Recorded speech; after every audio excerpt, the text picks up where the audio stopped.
పరిశుద్ధ గ్రంథం ఆదికాండము 34వ అధ్యాయము. లేయా యాకోబునకు కనిన కుమార్తె అయిన దీనా ఆ దేశపు కుమార్తెలను చూడవెళ్ళెను. ఆ దేశము నేలిన హివ్వీయుడైన హమోరు కుమారుడగు షెకెము ఆమెను చూచి ఆమెను పట్టుకొని ఆమెతో శయనించి ఆమెను అవమానపరచెను. అతని మనస్సు యాకోబు కుమార్తె అయిన దీనా మీదనే ఉండెను. అతడు ఆ చిన్నదాన్ని ప్రేమించి ఆమెతో ప్రీతిగా మాట్లాడి, ఈ చిన్నదాన్ని నాకు పెళ్లి చేయమని తన తండ్రి అయిన హమోరును అడిగెను. తన కుమార్తెను అతడు చెరిపెనని యాకోబు విని, తన కుమారులు పశువులతో పొలములలో నుండినందున వారు వచ్చి వరకు ఊరకొండెను.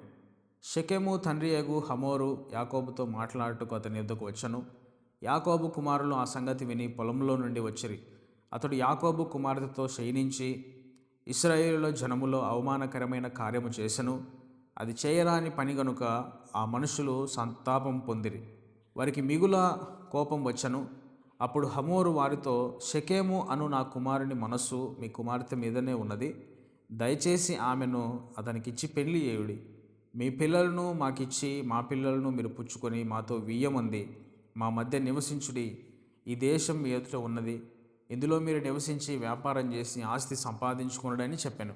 మరియు షెకెము, మీ కటాక్షము నా మీద రానియుడి. మీరేమి అడుగుదురో అది ఇచ్చెదను. ఓలియు కట్నమును ఎంతైనను అడుగుడి, మీరు అడిగినంత ఇచ్చెదను. మీరు ఆ చిన్నదాన్ని నాకు ఇయ్యుడని ఆమె తండ్రితోనూ ఆమె సహోదరులతోనూ చెప్పెను.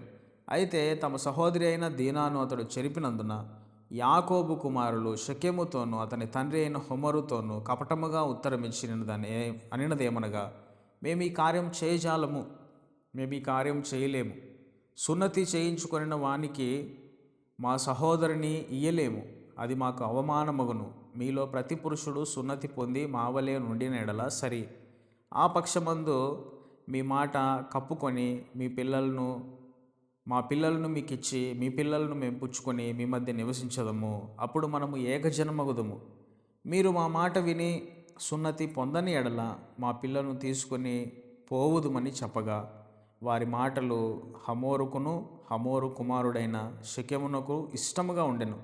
ఆ చిన్నవాడు యాకోబు కుమార్తె యందు ప్రీతి గలవాడు గనుక అతడు ఆ కార్యము చేయుటకు తడువు చేయలేదు.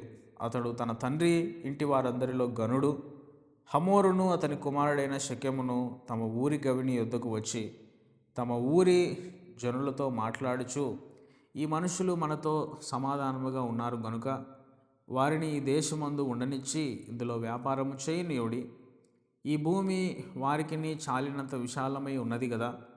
మనము వారి పిల్లలను పెళ్లి చేసుకుని మన పిల్లలను వారికి ఇత్తుము. అయితే ఒకటి, ఆ మనుషులు సున్నతి పొందినట్లు మనలో ప్రతి పురుషుడు సున్నతి పొందిన ఎడలనే మన మాటకు వారు ఒప్పుకొని మనలో నివసించి ఏకజనముగా నుందురు. వారి మందలు, వారి ఆస్తి, వారి పశువులన్నీ మనవగును కదా. ఎట్లయినను మనం వారి మాటకు ఒప్పుకొందుము, అప్పుడు వారు మనలో నివసించదరనగా హమోరును అతని కుమారుడగు షెకెమును చెప్పిన మాట అతని ఊరి గవిని ద్వారా వెళ్ళువారందరూ వినిరి. అప్పుడు అతని ఊరి గవిని ద్వారా వెళ్ళువారిలో ప్రతి పురుషుడు సున్నతి పొందెను.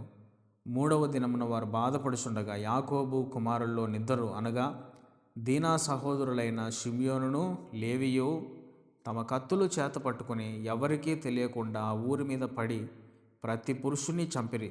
వారు హమోరును అతని కుమారుడైన షెకెమును కత్తివాత చంపి షెకెము ఇంటి నుండి దీనాను తీసుకుని వెళ్ళిపోయారు.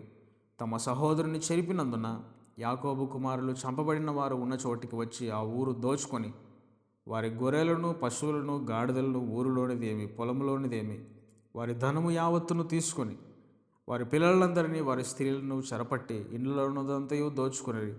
అప్పుడు యాకోబు షిమ్యోనును లేవిని చూచి, మీరు నన్ను బాధపెట్టి ఈ దేశ నివాసులైన కనానీయుల్లోనూ పెరిజ్జీయులలోనూ అసహ్యునిగా చేసిరి. నా జనసంఖ్య కొంచెమే, వారు నా మీదకి గుంపుగా వచ్చి నన్ను చంపెదరు. నేనును నా ఇంటి వారు నాశనమగుదుమని చెప్పాను. అందుకు వారు, వేశ్య ఎడల జరిగించినట్లు మా సహోదరి ఎడల ప్రవర్తింపవచ్చునా అనిరి. Thank you for watching.